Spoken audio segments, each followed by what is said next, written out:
यूँ तो कलकत्ता के इतिहास के बारे में कहा जाए तो खत्म ही नहीं होता है, क्योंकि कलकत्ता के इतिहास रोचक तथ्य और कहानी से भरा है। लेकिन यहाँ के हावड़ा ब्रिज की कहानी को बोले बगैर ना यहाँ की कहानी शुरू होता है ना खत्म। हुगली नदी के बीच बना ये ब्रिज जो कलकत्ता से हावड़ा को जोड़ते हैं।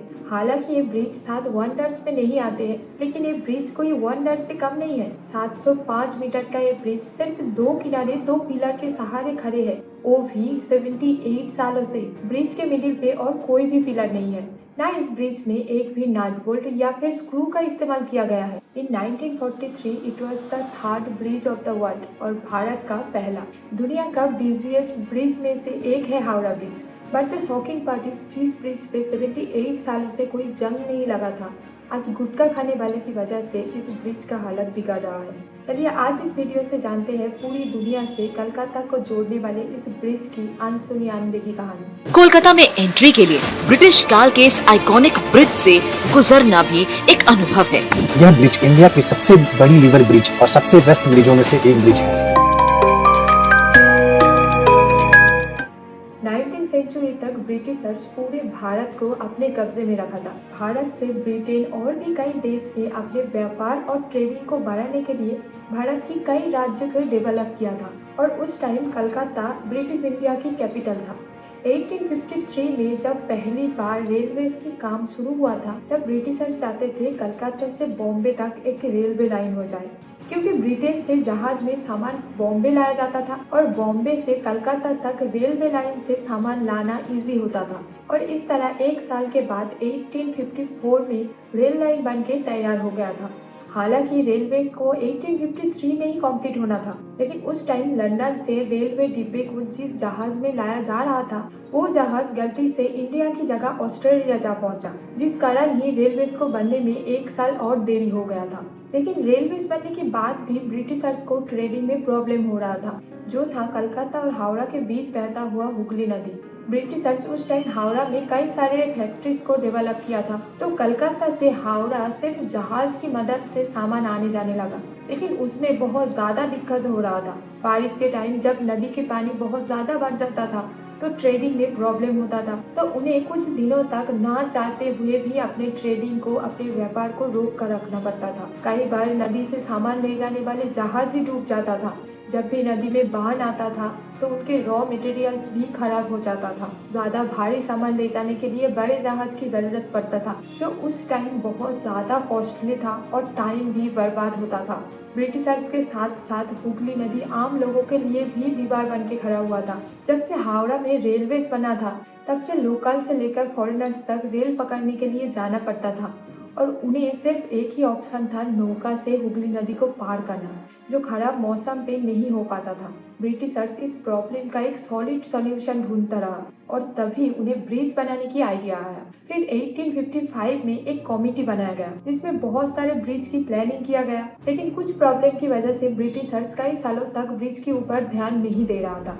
ऐसे में 6 साल और बीत गया। फिर 1862 में ब्रिटिश ईस्ट इंडिया कंपनी के रेलवे इंजीनियर जॉर्ज ट्राम्बुल को ब्रिज बनाने की रिस्पॉन्सिबिलिटी दिया गया। जॉर्ज ट्राम्बुल ही था जो हावड़ा स्टेशन को बनाया था। ऑर्डर मिलते ही ट्राम्बुल ब्रिज की प्लानिंग करना शुरू कर दिया। उन्हें कई महीने लगे इस प्लानिंग को अंजाम देने के लिए। फिर जाके 19 मार्च 1862 को ट्राम्बुल एक रिपोर्ट तैयार किया, लेकिन तभी भी ब्रिज का काम शुरू नहीं हुआ। पूरे 8 सालों तक ब्रिज को लेकर कोई भी काम नहीं शुरू हुआ था। फिर 1870 में कलकत्ता पोर्ट ट्रस्ट बनाया गया।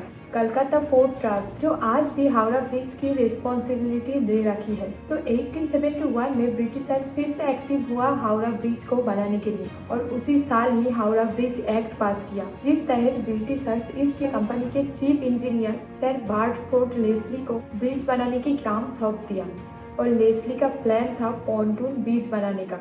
पॉन्टून ब्रिज ये होता है कि जब भी जरूरत पड़े ब्रिज को मिडिल से खोल के 2 हिस्सों में अलग किया जाता था और इस टाइप का ब्रिज पानी के ऊपर फ्लोटिंग भी होता है। क्योंकि हुगली नदी में ज्वार भाटा होते हैं, तो पॉन्टून ब्रिज बनाने से ब्रिज भी पानी के साथ ऊपर नीचे होता रहेगा और जब भी कोई शिप ब्रिज के नीचे से जाएंगे तो ब्रिज को 2 हिस्सों में खोल भी दिया जाएगा, जिस वजह से पॉन्टून ब्रिज का प्लान ब्रिटिशर्स को बहुत ज्यादा पसंद आया था और ऐसे में ब्रिज का काम भी शुरू हो गया। ब्रिटेन से ब्रिज का पार्ट्स आने लगा और कलकत्ता में पार्ट्स को असेंबल किया जा रहा था, लेकिन तेजी से चल रहा ब्रिज के काम को फिर से प्रॉब्लम में पड़ना पड़ा। जब 1874 के 20 मार्च एक भयानक साइक्लोन कलकत्ता में आया तो इस ब्रिज को भारी नुकसान झेलना पड़ा और उसके कुछ ही दिनों बाद एगेरिया नाम के एक शिप ब्रिज से टकराया गया, जिसमें ब्रिज का 200 फीट हिस्सा डैमेज हो गया। उसके बाद फिर से इस ब्रिज को बनाया गया और 1874 में अल्टीमेटली एक ब्रिज बन के तैयार हो गया। इस ब्रिज को बनाने में 3 साल का वक्त लगा था और उस टाइम इस ब्रिज को बनाने में 22 लाख का खर्चा हुआ था। उस टाइम पॉन्टून ब्रिज 1528 फीट लंबा था और 62 फीट चौड़ा भी था। साथ में ब्रिज के साइड पे आज की तरह 7 फीट की रास्ता था, जो 1874 के 17 अक्टूबर में आम लोगों के लिए खोल दिया गया। प्लानिंग के हिसाब से ब्रिज काम तो कर रहा था, लेकिन ये ब्रिज परमानेंट तब भी नहीं बन पाया था, क्योंकि इस ब्रिज बनाने के बाद कलकत्ता से हावड़ा तक ट्रैवलिंग बहुत ज्यादा इजी तो हो गया था, लेकिन डेली लाखों लोगों के द्वारा इस ब्रिज को इस्तेमाल करने की वजह से अपने कैपेसिटी के अधिक लोड पड़ रहा था और धीरे धीरे ब्रिज कमजोर होता गया। लेकिन तब ब्रिटिशर्स को ब्रिज के ऊपर कोई ध्यान नहीं था। दूसरी तरफ ब्रिटिशर्स चाहते थे कलकत्ता से पूरे इंडिया को रेलवेज के थ्रू कनेक्ट करना, तो फिर से लेस्ली को रेलवेज की काम दिया गया। लेस्ली अलेक्जेंडर मेडोज रेंडेल को अपने साथ लिया और एक बार फिर से एक और रेलवे ब्रिज को डिजाइन करके ब्रिज के chief engineer Arthur John Berry को सौंप दिया। 1882 में इस रेलवे ब्रिज का काम शुरू हुआ और 5 साल बाद 1887 में ये ब्रिज बन के तैयार हुआ। उस साल महारानी विक्टोरिया का 50 ईयर्स शासनकाल पूरा हुआ था। उसी ऑनर पे इस ब्रिज का नाम जुबली ब्रिज रख दिया गया to celebrate golden jubilee of रानी विक्टोरिया। लेकिन रेलवे ब्रिज बन जाने के बाद भी इस पॉन्टून ब्रिज का लोड कम नहीं हो रहा था, क्योंकि 20वीं सेंचुरी तक ब्रिज के ऊपर लंबा बैलगाड़ी का जाम लग जाता था। उस टाइम कलकत्ता इंडिया के एक इकोनॉमिक सेंटर बनी हुई थी, तो कलकत्ता की पॉपुलेशन भी उभर रहा था।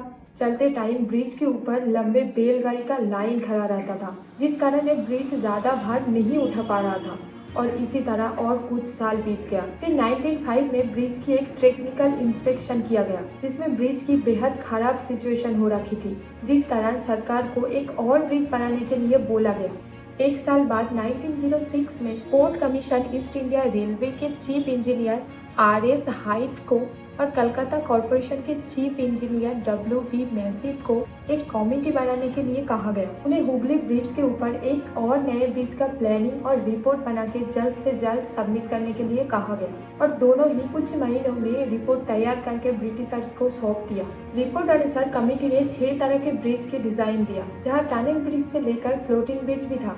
ट्रैफिक फाइनेंशियल कॉस्ट को देखते हुए यह फ्लोटिंग ब्रिज बनाने की डिसीजन लिया गया। फिर ब्रिज का टेंडर निकाला गया, जहां 23 कंपनीज को शॉर्ट लिस्टेड किया गया, जिन्हें ब्रिज की डिजाइन बना के कमेटी को सौंपना था और सबसे बेस्ट डिजाइन बनाने वाले कंपनी को 3000 पाउंड की इनाम भी मिलना था। सभी कंपनी ने अपने डिजाइन सबमिट किया था, लेकिन एक जर्मन कंपनी के डिजाइन को सिलेक्ट किया गया था, लेकिन लोकेशन के हिसाब से अप टू मार्क करते हुए उसे भी कैंसिल कर दिया गया था और फिर से ब्रिज का प्लानिंग फ्रीज हो गया, क्योंकि उस टाइम लॉर्ड कार्नेल के बंगाल पार्टीशन की डिसीजन से इंडिया में बहुत बड़ा प्रोटेस्ट चल रहा था। उसके कुछ साल बाद 1911 में ब्रिटिशर्स कलकत्ता की जगह दिल्ली को इंडिया के कैपिटल बनाया और राजधानी चेंज होने के कारण फिर से ब्रिज के ऊपर कोई भी ध्यान नहीं दिया गया, तो उस ब्रिज की मरम्मत करके काम चलाना पड़ रहा था।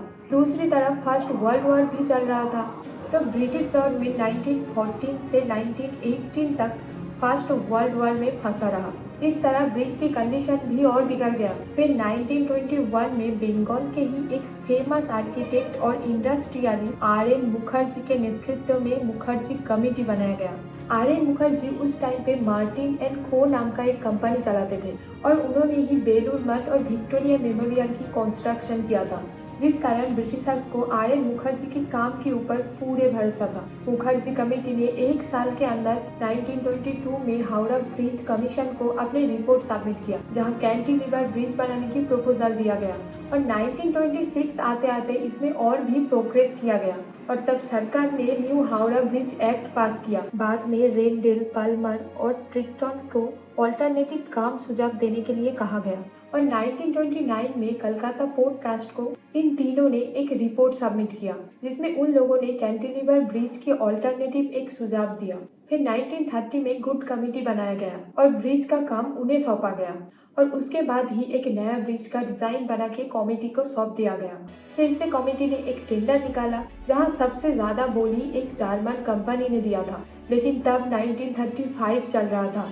उस टाइम वर्ल्ड वॉर के कारण जर्मनी और ब्रिटेन के बीच रिलेशन बहुत ज्यादा खराब हो रहा था, तो ब्रिज बनाने के काम एक British company Cleveland bridge and engineering company limited को दिया गया और 1936 से इस कंपनी ने हावड़ा ब्रिज को बनाने की काम शुरू कर दिया, बीबीजे कंस्ट्रक्शन के साथ कोलैबोरेशन करके। एक दिन ब्रिज बनाने के लिए हुगली नदी से गादों को निकाला जा रहा था, लेकिन ज्यादा गादों को निकालने की वजह से एक विशाल टावर टूट गया और ब्रिज के 3 टावर 2 फीट जमीन में घुस गया और उस टाइम खिदिरपुर में लगाया गया सिस्मोग्राफी में ये भूकंप के रूप में रिकॉर्ड हो गया और आसपास के कई मंदिर और घर भी टूट गया था और 1940 में ब्रिज की बाकी हिस्से का कंस्ट्रक्शन शुरू हुआ। ब्रिज को बनाने के लिए 26,500 टन का स्टील की जरूरत था और ब्रिटेन से ही वो स्टील आने वाला था, लेकिन उस time Britain second world war में उलझा रहा। ब्रिटेन और अमेरिका चाइना को हेल्प कर रहा था जापान के खिलाफ, क्योंकि जापान उस टाइम पे दुनिया का सबसे पावरफुल देश बन रहा था, जिस कारण ब्रिटेन ज्यादा स्टील सप्लाई नहीं कर रहा था। तब 23,000 टन स्टील टाटा कंपनी ने सप्लाई किया था। उस टाइम हुगली नदी के सहारे ही ब्रिटिशर्स का हर एक माल सप्लाई किया जा रहा था, जिस कारण सरकार ब्रिज के नीचे कम से कम पिलर देने की निर्देश दिया था, क्योंकि ब्रिज में ज्यादा पिलर होंगे तो नदी से जाने वाले जहाज पिलर से टकराया जाएगा। ऐसे में 2 सालों में एक ब्रिज बनके तैयार हुआ था, लेकिन ब्रिटिशर्स को डर था कि जापान हावड़ा ब्रिज पे अटैक कर दे, जिसलिए बिना इनॉग्रेशन से ही ब्रिज को ओपन कर दिया गया सबके लिए। उस टाइम इस ब्रिज को बनाने के लिए 2.5 करोड़ का खर्चा हुआ था, जो दुनिया का सबसे लंबा कैंटिलीवर ब्रिज था। ये ब्रिज 2313 फीट लंबा है और हाइट में 269 फीट है। ऊपर का सड़क 71 फीट है और दोनों साइड 15 फीट करके फुटपाथ भी है और इतना बड़ा ब्रिज में सिर्फ 2 तरफ 2 पिलर ही है और उस पिलर का हाइट है 280 फीट। 2 पिलर के बीच 1500 फीट का गैप है, फिर भी दोनों पिलर के बीच और कुछ भी नहीं है। इस ब्रिज के मेन ट्रेसेस को 39 पेयर्स के हैंगर से जोड़ा गया है। आपको जान के हैरानी होगी कि इस ब्रिज में एक भी स्क्रू और नट बोल्ट का इस्तेमाल नहीं किया गया है। पूरे ब्रिज को स्टील से बने कीलों और बेल्डिंग्स के सहारे प्लेट्सों को जोड़ा गया है। फिर भी बनने के बाद से आज भी ब्रिज वैसे ही है। ब्रिज बन जाना ब्रिटिशर्स के लिए एक बड़ा सक्सेस था और साथ में पूरे इंडिया के लिए भी। लेकिन 1942 के 20 दिसंबर ब्रिटिशर्स के डर हकीकत में बदल गया। उस रात अचानक जापानीज एयरफोर्स हावड़ा ब्रिज पे अटैक कर दिया। जापानीज एयरफोर्स हावड़ा ब्रिज को बम से तोड़ना चाहता था, लेकिन रात के अंधेरे में जापानीज एयरफोर्स का निशाना चूक गया और ब्रिज का कोई नुकसान ही नहीं हुआ। हालांकि बमबारी में आसपास की कई जगह पे नुकसान हुआ था। पता है, उस टाइम पे हावड़ा ब्रिज के ऊपर ट्राम भी चलता था, लेकिन बाद में ज्यादा लोड पड़ने से ट्राम बंद हो गया।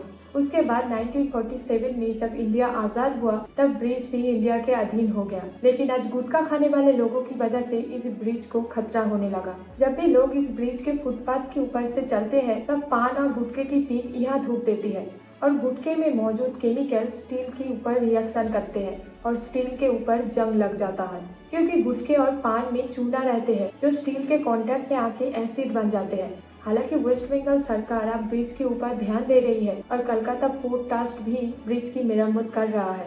गुटखे और पीक से बचाने के लिए पिलर से फाइबर ग्लास लगाया जा रहा है। साथ में ब्रिज को साफ भी रखते हैं और टाइम पे इसमें प्राइमर से पेंट भी करता है। बढ़ते आबादी के चलते हुगली नदी के ऊपर इंदिरा गांधी के पॉलिटिकल टाइम पे एक और ब्रिज बनाया गया था। उस टाइम इस ब्रिज का नाम विद्यासागर सेतु रख दिया गया था, जो आज सेकेंड हुगली ब्रिज के नाम से भी जाना जाता है और हावड़ा ब्रिज का नाम रविंद्र सेतु रख दिया गया था। लेकिन आज भी हम इस ब्रिज को हावड़ा ब्रिज के नाम से ही जानते हैं।